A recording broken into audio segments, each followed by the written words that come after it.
So, as of a lot of you know, there's a lot going on for the past 2 years. And I've been trying to like a proper company. Like, I've not had a favorite tech company in like 3 years. So, even if I didn't have any favorites, I did have my most hated ones. And for the past 2 years, it's been Apple and OnePlus. So these two companies don't have any sort of like relationship with each other than they make mobile phones and they make tech products, and they're two, like, Apple is the biggest giant. OnePlus is the new kid in the block.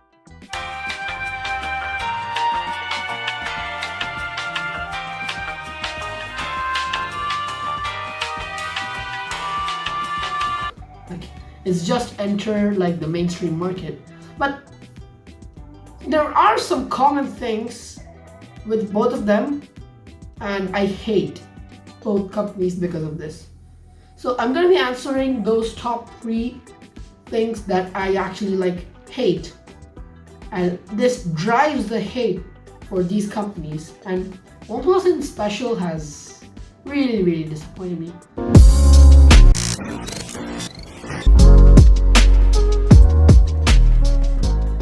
So the 3 are the leaks, the product announcements, and the products themselves. So leaks. So for a company that is worth over $1 trillion, like Apple, or even like a normal OnePlus, at least if you're not embracing it, try to be like the secretive company. Like, Apple has had that kind of like an image of a very secretive company, and they held the iPhone's design and the iPhone's patents as a secret for almost 2 years. And that company had AirTags rumored and leaked along with like the design, like 2 years back in 2019 itself. Like, the designs for the AirTags and like the design rumors and the leaks, they started out from 2019, and like for 2 whole years there's been all of this like rumors of like Apple making AirTags, and like even the name AirTags, it was like totally made sense. Everything. And iPhone 12s, those designs and like the things that they won't be including a charger, all of that released like 6 months ago. And like, that was the same company that made like a big fuss or like a big deal about the design of the iPhone 7 not being leaked at all. But guess what? The headphone jack was removed, and that was leaked before the launch. So even though if there's like a slight leak, then that's okay, but this kind of leak ain't good, bro. And OnePlus is on the next level of leaking. So the OnePlus 9 Pro or whatever, like, that thing had like the whole phone taken a picture of and put it on social media. And like, I don't know if this is actually like OnePlus is doing, but this is certainly not the way to like drive up hype. If they think they're actually driving up hype, they are not, because that just like when they announce the product, it just like brings disappointment that they just stop with that. Like, even Apple, like, you think something else, like, because like you already saw the designs of the iPhone 12 prior to launch, you don't really get like any excitement unless there's this one more thing, which wasn't there in 2020. So no, not the event, I meant like in the phones. Like, there was like an extra design which was MagSafe, and people weren't that happy about it.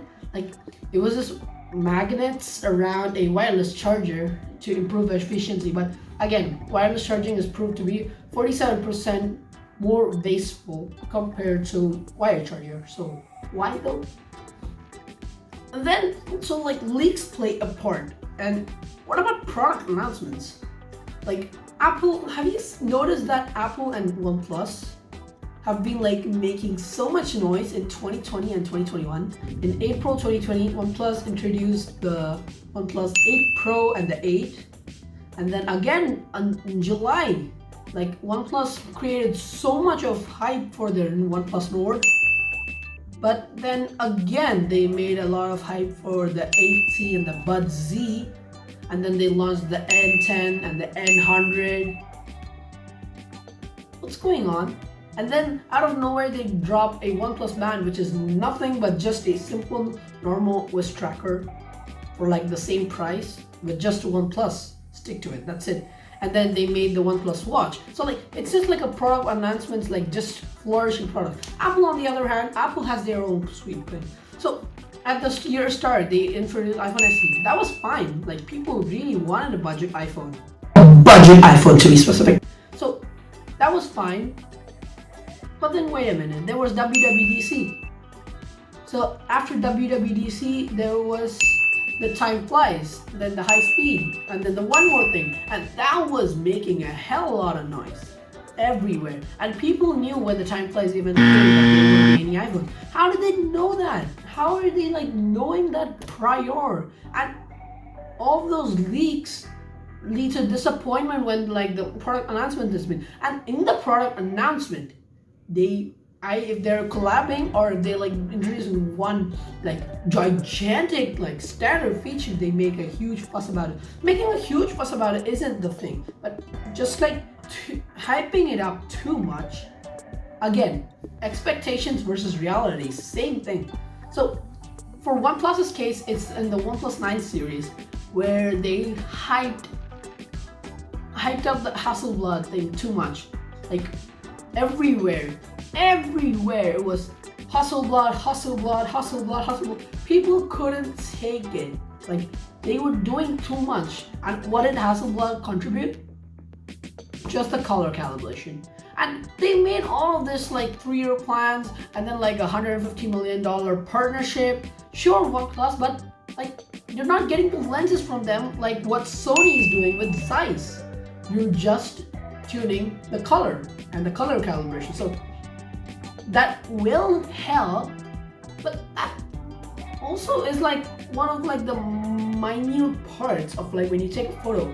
Like, first comes the sensor, like with quality, the size, and then the lens, and then like the color, and then like the computation or like the AI or whatever.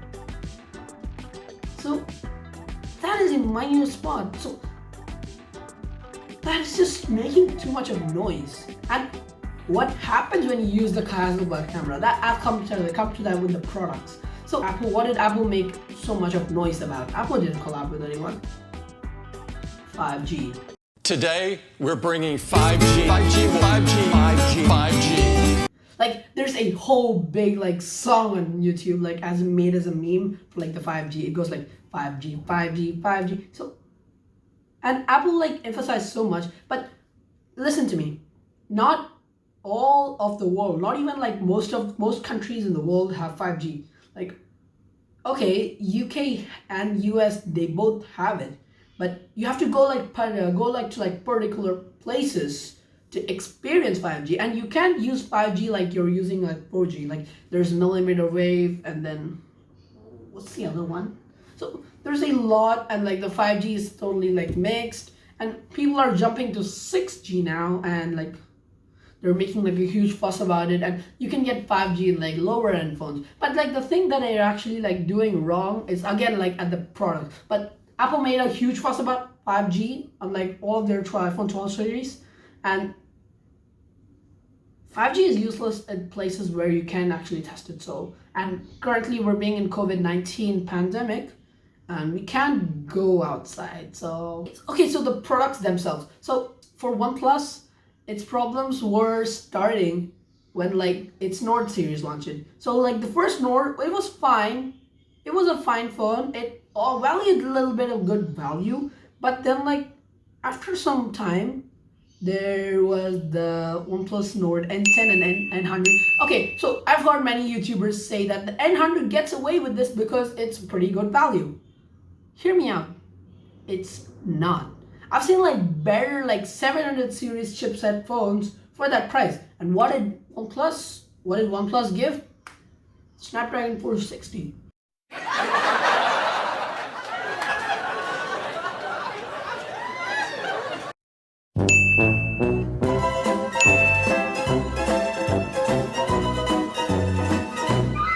it just has 1 year of software updates. Just 1 year of software, but how are you supposed to like take it? And OnePlus made like a huge fuss about it, and now they even released like the Nord CE 5G. They made a huge fuss about like having a headphone jack and that, and like they're just making like too much of noise. And the real hit was when OnePlus announced the OnePlus 9 series, and that's where the hit was. So OnePlus announced the 9 and the 9 Pro, both 5G, and in some regions they announced the 9R. 9R? I think like I've heard there somewhere. 9R, iPhone 10R. Okay, so OnePlus announced that, but like the real controversy came when you use the Hasselblad, like the camera, for a long time, it would heat up and instantaneously like close the app. So if you're like a vlogger and you were buying like the OnePlus phone for that, for like the camera and stuff, it would automatically like fall. And many people had like the problem of like heating just too much, and people were shocked that actually a OnePlus phone was like, you can even go today to their Instagram page and like see, or under every post there's a lot of like complaints there. And I was shocked to see this, because OnePlus was this kind of like a company which gave more like focus towards its community and it's like its forums. But what OnePlus was doing is completely destroying that. And not just that, there was like they were slowing down the older phones just so that people would soon. But trust me, OnePlus, if you slow down the older phones, they're more likely to jump shift to another brand than just getting a newer phone of yours. Trust me.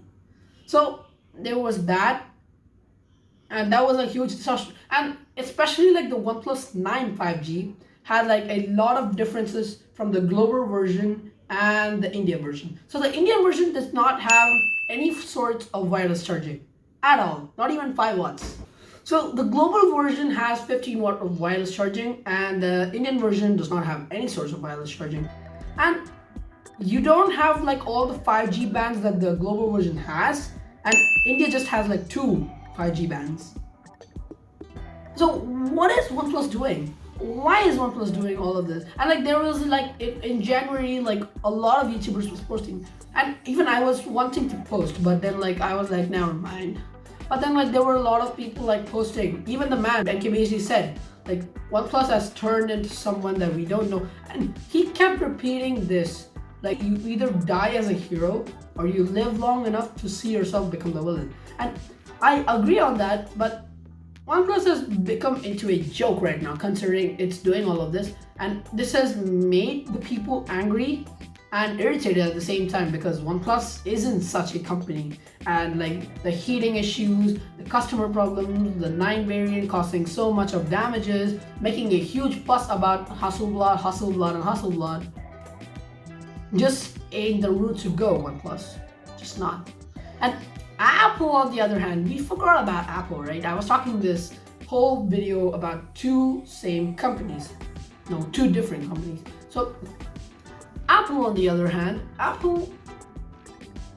well, like the products themselves, like you remember, like, I just told you like how much they make like a fuss about 5G, right? So 5G is more like a gimmick in a lot of places, right? And I know it's for like future-proofing and stuff, but at least like actually like polish the whole thing just so that it works in sync with like the other components, because iPhones generally have and generally lack in having like beefy hardware.